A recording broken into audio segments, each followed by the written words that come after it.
It's the Fastlane Daily team on assignment, coppin' mad styles. Always fresh, every day, Fastlane Daily. An iconic Land Rover will soon hit the history books. Also, we run down the latest cars to be introduced at the Tokyo Motor Show and what happens when you test drive a car in Massachusetts and end up halfway across the country. Well, you end up in Fastlane Daily's Book of Fail. All that and comment of the week later in the show. What's up, everybody? I'm Derek D. Checking out Fastlane Daily on a Friday. And remember, FL Detours is now its own show. That's FLDetours.com and YouTube.com/FL Detours. So be cool. Subscribe. Fastlane Daily with Derek D. Always fresh every day. It's been 61 years since Land Rover introduced the iconic Defender SUV. One of the most robust and widely used SUVs in the world, the Defender essentially spearheading the SUV market for the latter half of the past century. The truck used in the British Armed Forces has served time in nearly every war of the past 30 years and is still used as fire trucks in some portions of the world. It's even been reported that nearly 3/4 of all Defenders ever produced are still on the road today. But sadly, Land Rover has announced that the Defender will be replaced by 2013. The news comes as no shock, though. A decade ago, Land Rover had to stop selling the Big D in the U.S. because its outdated design didn't comply to new safety standards. Much of Land Rover's success stems from the nearly indestructible Defender and a design that hasn't really seen a change since 1983. Even though the Defender replacement will comply with new safety and emission standards, Land Rover has been quick to assure us that they are working to not lose the brand identity, and the new truck will not devolve into another cute soccer mom SUV, but rather a true off-roader. That's the voice you gotta have when you say off-roader. Right, Ian? And have you ever gone to the dealership and test drove a car and thought to yourself, man, I could totally just drive away with this car and not go back? Well, if you did, you probably then thought, wait, I'm not an idiot. Well, that's not what Alay Cott of West Springfield, Massachusetts thought. He test drove a 2010 Honda Accord sedan that turned into a car theft and kidnapping and ended some 15 hours later and more than 1,000 miles away from the dealership. He kidnapped the car salesman sitting in the passenger seat, who eventually escaped due to traffic near a toll.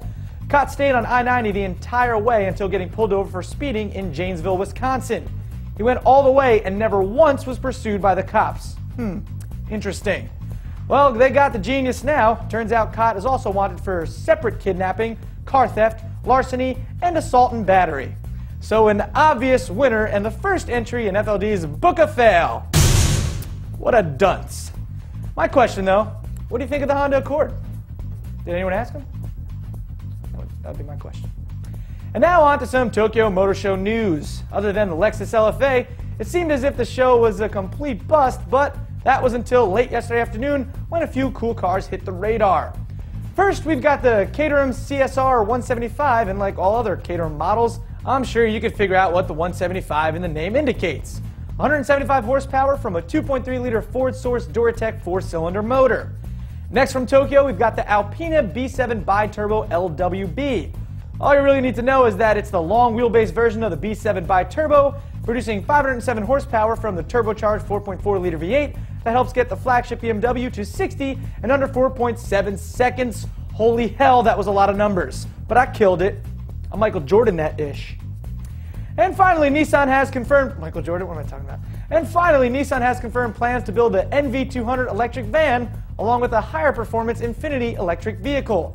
Nissan CEO Carlos Ghosn has pronounced solutions to meet the environmental challenges of the CO2 emissions. And the first project resulting from this is the Nissan Leaf. Powered by a set of lithium-ion batteries and a small electric motor, Leaf can reach up to 99.4 miles on a single charge. Marketing will begin in early 2010 with reservations available in Japan, the US, and Europe. After the Leaf, Nissan will debut the NV200 EV, targeting taxi or ambulance drivers. In addition to the Leaf, Nissan will launch the Coniferous and Deciduous Forest Edition cars made strictly from bark and branches. Okay, not really. Next up, comment of the week, right after this.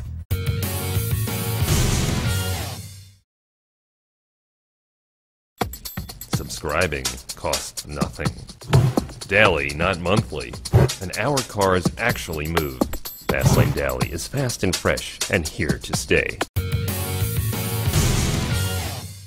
Welcome back. Ariel, what time is it?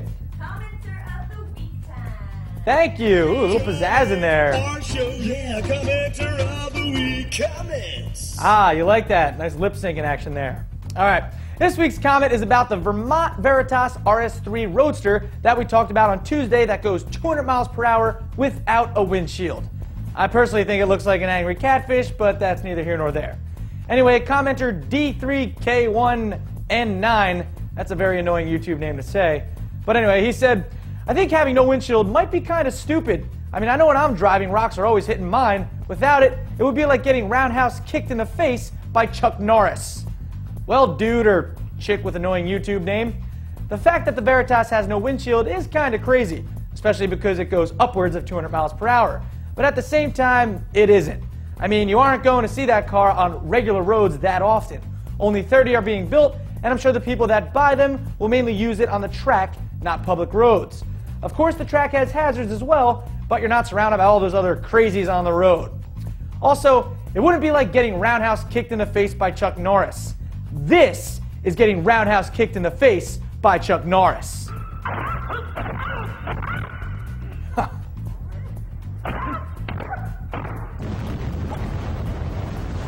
All right. Now, I know it's going to keep going. Now, before it attacks me, I just want to say that's about does it for Fastlane Daily today. I'm Derek D. You guys have a great weekend. I won't be here on Monday because I'm going on a cruise to the Bahamas. I'll see you guys on Tuesday. Have a good weekend. Chuck Norris, you're crazy.